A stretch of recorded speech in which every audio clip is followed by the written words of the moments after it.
மாண்புமிகு பேரவைத் தலைவர் அவர்களே, கள்ளக்குறிச்சி சம்பவம் தொடர்பாக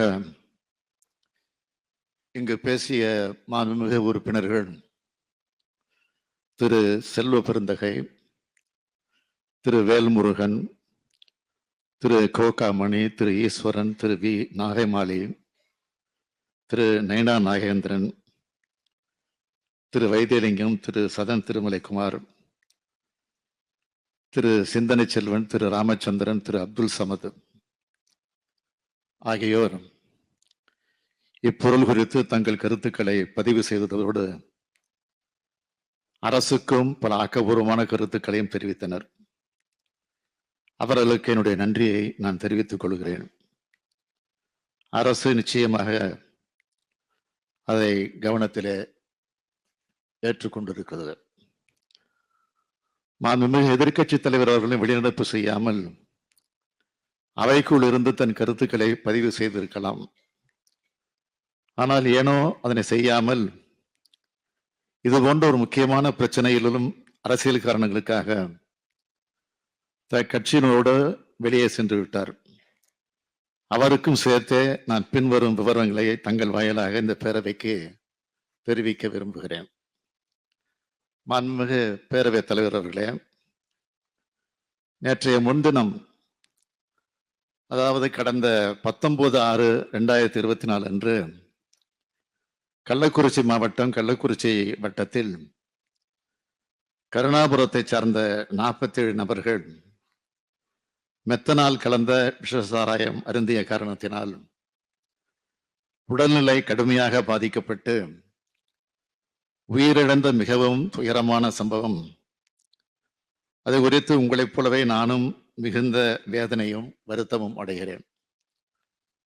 அது தொடர்பாக நேற்றைய தினம் இந்த பேரவையில் உயிரிழந்தவர்களுக்கு அஞ்சலியும் செலுத்தியிருக்கிறோம். இறந்து போன உயிர்களுக்கு எனது ஆழ்ந்த இரங்கலை நான் தெரிவித்துக் கொள்கிறேன். உறவினர்களை இழந்து வாடும் குடும்பத்தினருக்கு எனது ஆறுதலையும் தெரிவித்துக் கொள்கிறேன். இந்த சம்பவம் குறித்து பல்வேறு கருத்துக்கள் இந்த அவையில் தெரிவிக்கப்பட்டிருக்கக்கூடிய நிலையிலே மாண்புமிகு பேரவைத் தலைவருடைய அனுமதியோடு சில விவரங்களை இந்த அவைக்கு தெரிவிக்க விரும்புகிறேன். கள்ளக்குறிச்சி மாவட்டத்தில் நேற்று முன்தினம் நடைபெற்ற கருணாபுரம் சம்பவத்தை பொறுத்தமட்டில் காவல்துறை மற்றும் வருவாய்த்துறையினர் மேற்கொண்ட முதற்கட்ட விசாரணையில் மெத்தனால் கலந்த சாராயத்தை அருந்தியதால் பலர் உடல்நிலை பாதிக்கப்பட்டுள்ளனர் என்ற தகவல் கிடைத்தது. உடனடியாக பாதிக்கப்பட்ட அனைவருக்கும் தேவையான அவசர மருத்துவ உதவிகளை செய்திட அறிவுறுத்தினேன். மருத்துவ பணிகளை விரைவுபடுத்திட கூடுதலாக 57 அரசு மருத்துவர்கள் விழுப்புரம், சேலம், திருச்சி, திருவண்ணாமலை, செங்கல்பட்டு ஆகிய மாவட்டங்களில் இருந்து கள்ளக்குறிச்சி மருத்துவமனைக்கு அனுப்பி வைக்கப்பட்டனர். போதுமான செவிலியர்கள் மற்றும் தொழில்நுட்ப பணியாளர்களும் அங்கு அனுப்பி வைக்கப்பட்டனர். கள்ளக்குறிச்சி அரசு மருத்துவமனையில் ஏற்கனவே உள்ள 161 மருத்துவர்களோடு இவர்களும் அங்கு இணைந்து பணியாற்றி வருகிறார்கள். அரசு மருத்துவமனைகளில் இது போன்ற நிகழ்வுகளில் சிகிச்சைக்கு பயன்படுத்தக்கூடிய உயிர்காக்கும் மருந்துகள் அனைத்தும் போதுமான அளவில் இருப்பில் வைக்கப்பட்டுள்ளன. தேவைப்படும் இடங்களில் பாதிக்கப்பட்டவரின் உயிர்களை காத்திடும் பொருட்டு அவை வெளி சந்தையில் வாங்கியும் பயன்படுத்தப்பட்டு வருகிறது என்பதை தெரிவித்துக் கொள்கிறேன். இந்த மருத்துவ பணிகளை ஒருங்கிணைத்திட தமிழ்நாடு சுகாதார திட்ட இயக்குனர் அவர்களும் மருத்துவ கல்வி இயக்குனர் அவர்களும் முன்பே அங்கு அனுப்பி வைக்கப்பட்டிருக்கிறார்கள். இந்த சம்பவத்தில் பாதிக்கப்பட்ட 164 நபர்களில் 117 நபர்கள் உள்நோயாளிகளாக சிகிச்சை பெற்று வருகின்றனர். 47 நபர்கள் சிகிச்சை பலனின்றி உயிரிழந்திருக்கிறார்கள். தற்போது 66 நபர்கள் கள்ளக்குறிச்சி அரசு மருத்துவக் கல்லூரி மருத்துவமனையிலும் 32 நபர்கள் சேலம் அரசு மருத்துவக் கல்லூரி மருத்துவமனையிலும் 2 நபர்கள் விழுப்புரம் அரசு மருத்துவக் கல்லூரி மருத்துவமனையிலும் 16 நபர்கள் புதுச்சேரி ஜிப்மர் மருத்துவமனையிலும் சிகிச்சை பெற்று வருகிறார்கள். இந்த சம்பவம் தொடர்பாக கோவிந்தராஜ் என்கிற கண்ணுக்குட்டி என்பவர் காவல்துறையினரால் உடனடியாக கைது செய்யப்பட்டிருக்கிறார்.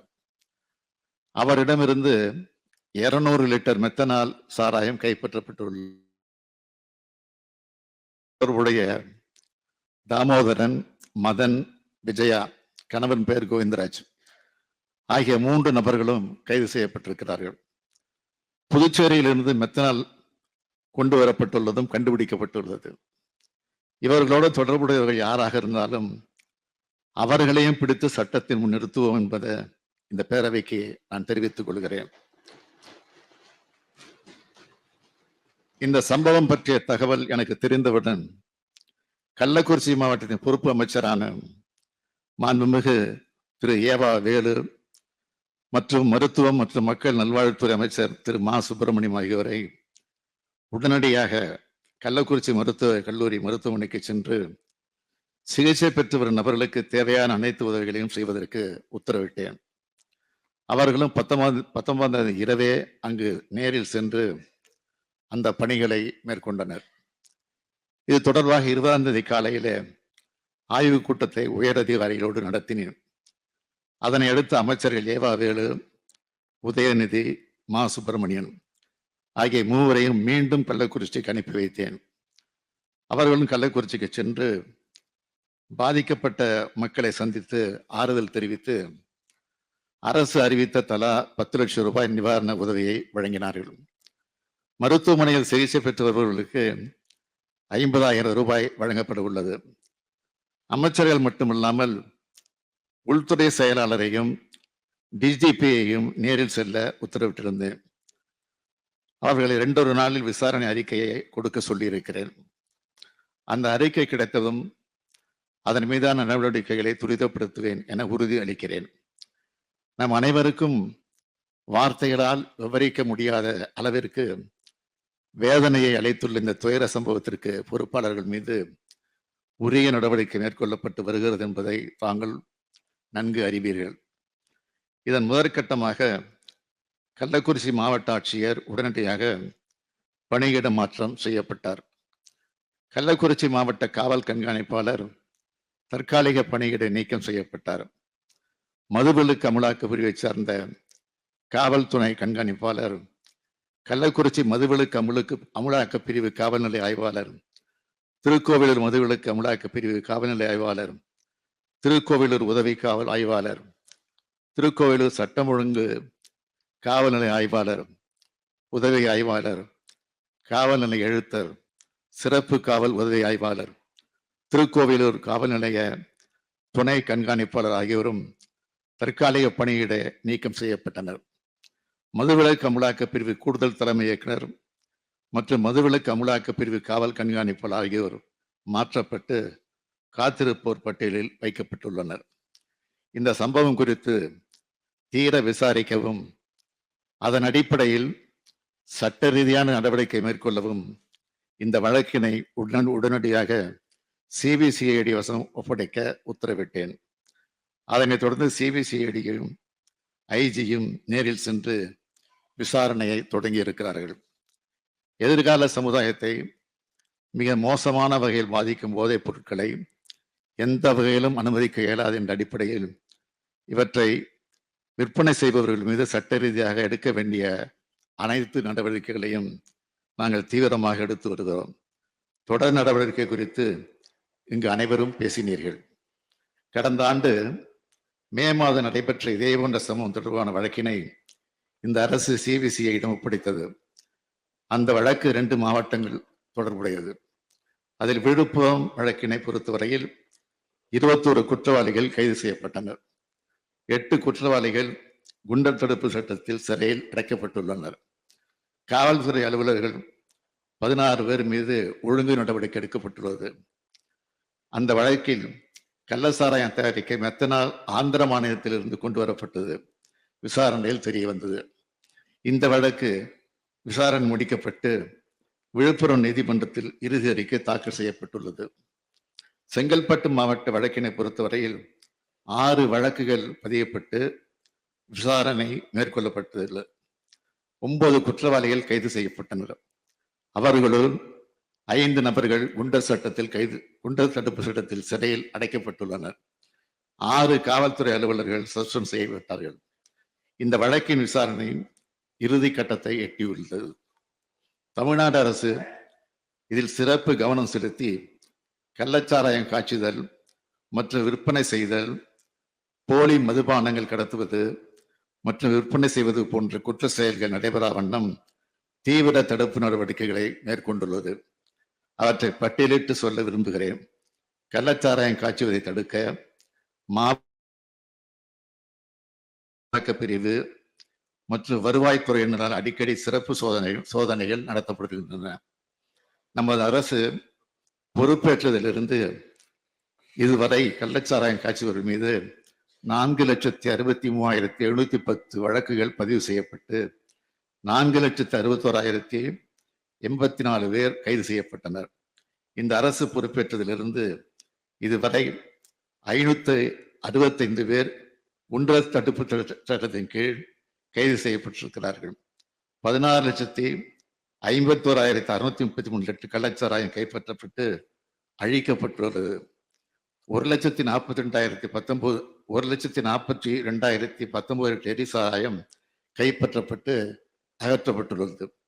28,79,605 லிட்டர் உபுவர் கைப்பற்றப்பட்டு அழிக்கப்பட்டுள்ளது. மாநிலம் முழுவதும் மொத்தம் 45 நிரந்தர மதுவிலக்கு சோதனை சாவடி ஏற்படுத்தப்பட்டு சட்டவிரோத மதுபான கடத்தலை தடுக்க நடவடிக்கை எடுக்கப்பட்டுள்ளன. கள்ளச்சாராயத்தில் முக்கியமாக மெத்தனால் பயன்பாட்டால் உயிரிழப்புகள் ஏற்படும் நிலையில் மாநிலத்தில் உள்ள அனைத்து மெத்தனால் உற்பத்தியாளர்கள், பயனர்கள் மெத்தனால் வைத்திருப்பதற்கான மற்றும் பயன்படுத்துவதற்கான உரிமம் பெற்ற தொழிற்சாலைகள் போன்றவற்றை தணிக்கை செய்ய மாவட்ட காவல்துறை கண்காணிப்பாளர்களுக்கு அறிவுறுத்தப்பட்டுள்ளது. மேலும் அவர்கள் மாதாந்திர அறிக்கைகள் மதுவிலக்கு அமுலாக்க பிரிவு தலைமையகத்தில் கண்காணிக்கப்படுகின்றன. ஆனால் அண்டை மாநிலத்தில் உற்பத்தி செய்யப்படும் மெத்தனால் சட்டவிரோதமாக கள்ளத்தனமாக முறையிலே நம் மாநிலத்திற்குள் கொண்டு வரப்பட்டு இது போன்ற சம்பவங்களுக்கு காரணமாக அமைந்து விடுகிறது. மேலும் அரசின் அறிவுரையின்படி போதைப் பொருட்கள் தடுப்பு சம்பந்தமாக மாவட்ட ஆட்சித்தலைவர் தலைமையில் காவல்துறை வருவாய்த்துறை அலுவலர்கள் மற்றும் தமிழ்நாடு மாநில வாணிப கழகத்தின் மாவட்ட மேலாளர் ஆகியோரை கொண்டு ஒவ்வொரு திங்கட்கிழமையும் மாவட்ட ஒருங்கிணைப்பு கூட்டங்கள் நடத்தப்படுகின்றன. கள்ளச்சாராயம் காய்ச்சுபவர்கள் மற்றும் போதைப் பொருட்களை விற்பனை செய்பவர்கள் மீது பாரபட்சமின்றி குண்டர் தடுப்பு சட்டத்தின் கீழ் நடவடிக்கை எடுக்க வேண்டும் என்று உத்தரவிட்டுள்ளேன். சம்பவம் நடைபெற்ற கள்ளக்குறிச்சியை பொறுத்தமட்டில் இந்த அரசு பொறுப்பேற்றதிலிருந்து 14,606 வழக்குகள் பதிவு செய்யப்பட்டு 10,154 குற்றவாளிகள் கைது செய்யப்பட்டுள்ளனர். 58 பேர் குண்டர் தடுப்பு சட்டத்தின் கீழ் சிறையில் அடைக்கப்பட்டனர். இப்படி இந்த அரசானது கள்ளச்சாராயத்துக்கு அறவே ஒழிப்பதற்கு மிக கடுமையான நடவடிக்கை எடுத்து வரும் நிலையில் இது போன்ற சில விரும்பத்தகாத நிகழ்வு ஏற்படுவது மிகவும் வேதனைக்குரியது. இந்த சம்பவத்தில் பாதிக்கப்பட்டவர்களுக்கு அனைத்து உதவிகளையும் இந்த அரசு செய்யும். அதன் அடிப்படையில் இந்த சம்பவத்தில் பாதிக்கப்பட்ட குழந்தைகளுக்கு மறுவாழ்வு அளிக்கவும் அவர்கள் எதிர்கால நலனை கருத்திலே கொண்டு ஏற்கனவே அறிவிக்கப்பட்ட 10 லட்சம் ரூபாய் நிவாரண நிதியோடு பின்வரும் நிவாரணங்கள் கூடுதலாக வழங்கப்படும். பெற்றோர் இருவரையோ அல்லது ஒருவரையோ இழந்து வாடும் குழந்தைகளின் பட்டப்படிப்பு வரையிலான கல்வி கட்டணம் மற்றும் விடுதி கட்டணம் உள்ளிட்ட அனைத்து செலவினங்களையும் தமிழ்நாடு அரசு ஏற்றுக்கொள்ளும். பெற்றோர் இருவரையும் இழந்து ஆதரவின்றி தவிக்கும் ஒவ்வொரு குழந்தையும் பாதுகாவலர் பராமரிப்பு வளர அவர்கள் 18 வயது நிறைவடையும் வரை மாத பராமரிப்பு தொகையாக தலா 5,000 ரூபாய் வழங்கப்படும். பெற்றோர் இருவரையும் இழந்த குழந்தைகளுக்கு உடனடி நிவாரண தொகையாக அவர்களின் பெயரில் தலா 5 லட்சம் ரூபாய் முதலமைச்சரின் பொது நிவாரணத்திலிருந்து நிலையான வைப்பு தொகையில் வைக்கப்படும். அவர்கள் 18 வயது பூர்த்தி அடைந்தவுடன் அந்த தொகை வட்டியோடு அவர்களுக்கு வழங்கப்படும். பெற்றோர் இருவரில் ஒருவரை இழந்து வாடும் குழந்தைகளுக்கு தலா 3 லட்சம் ரூபாய் முதலமைச்சரின் பொது நிவாரணத்திலிருந்து வழங்கப்படும். பெற்றோர் இருவரையோ அல்லது ஒருவரையோ இழந்து வாடும் குழந்தைகளுக்கு அரசின் அனைத்து நலத்திட்ட உதவிகளையும் முன்னுரிமை வழங்கப்படும். பெற்றோரை இழந்த குழந்தைகள் அவர்கள் விருப்பத்தின் பேரில் அரசு மற்றும் அரசு நிதியுதவி பெறும் இல்லங்கள் மற்றும் விடுதிகளில் சேர்க்கப்படுவார். மேலும் இது போன்ற சம்பவங்கள் மீண்டும் நிகழா வண்ணம் அரசு மேற்கொள்ள வேண்டிய நடவடிக்கைகள் குறித்து ஆலோசனைகளை வழங்கவும், கள்ளக்குறிச்சி சம்பவம் குறித்து ஒரு விரிவான விசாரணை மேற்கொள்ள ஓய்வு பெற்ற உயர்நீதிமன்ற நீதியரசர் திரு கோகுல்தாஸ் அவர்கள் தலைமையில் ஒரு நபர் ஆணையம் அமைத்திடவும் உத்தரவிடப்பட்டுள்ளது. இந்த ஆணையம் இது குறித்து முழுமையாக விசாரித்து தனது பரிந்துரைகளை 3 மாதங்களுக்குள் வழங்கும். அதன் அடிப்படையில் இந்த அரசு உரிய நடவடிக்கைகள் மேற்கொள்ளும் என்று தெரிவித்துக் கொள்கிறேன். நடைபெற்ற சம்பவத்துக்கு முதலமைச்சர் பொறுப்பேற்க வேண்டும் என்று இங்கு பேசினார்கள். உள்துறை கவனிப்பவன் என்ற முறையில் மட்டுமல்ல, தமிழ்நாட்டின் முதலமைச்சர் என்ற முறையில் இந்த பிரச்சனையில் இருந்து நான் ஓடி ஒளிவப்பன் அல்ல, பொறுப்பை உணர்ந்ததற்காக தான் பொறுப்போடு பதிலளித்துக் கொண்டிருக்கிறேன். குற்றவாளிகளை கைது செய்துவிட்டுத்தான் உங்களுக்கு பதிலளித்திருக்கிறேன். திறந்த மனதோடு இரும்பு கரங்கொண்டு குற்றம் புரிந்தவர்கள் அடக்கி வருகிறேன். எதிர்கட்சி ஆட்சியில் இருந்த காலத்தில் போதைப் பொருள் விவகாரத்தில் அமைச்சர்கள், உயர் காவல்துறை அதிகாரிகள் ஈடுபட்டு விசாரிக்கப்பட்டு அந்த வழக்கு நீதிமன்றத்திலும் இருக்கிறது என்பதை நாட்டு மக்கள் மறந்துவிடவில்லை. அதிமுக ஆட்சியால் ஏற்பட்ட கள்ளச்சாராய மரணங்கள் பற்றிய பட்டியல் என் கையில் இருக்கிறது. அதையெல்லாம் வைத்து அரசியல் பேச நான் விரும்பவில்லை. துயரம் எழுந்த இந்த சம்பவத்தை அரசியல் ஆதாயம் தேட வேண்டாம் என்று கேட்டுக்கொள்கிறேன். என்னை பொறுத்தவரை சமூக விரோத சக்திகளிடமிருந்து மக்களை காக்க இந்த விதமான கடுமையான நடவடிக்கைகளை எடுப்பேன் என உறுதி அளிக்கிறேன். வணக்கம்.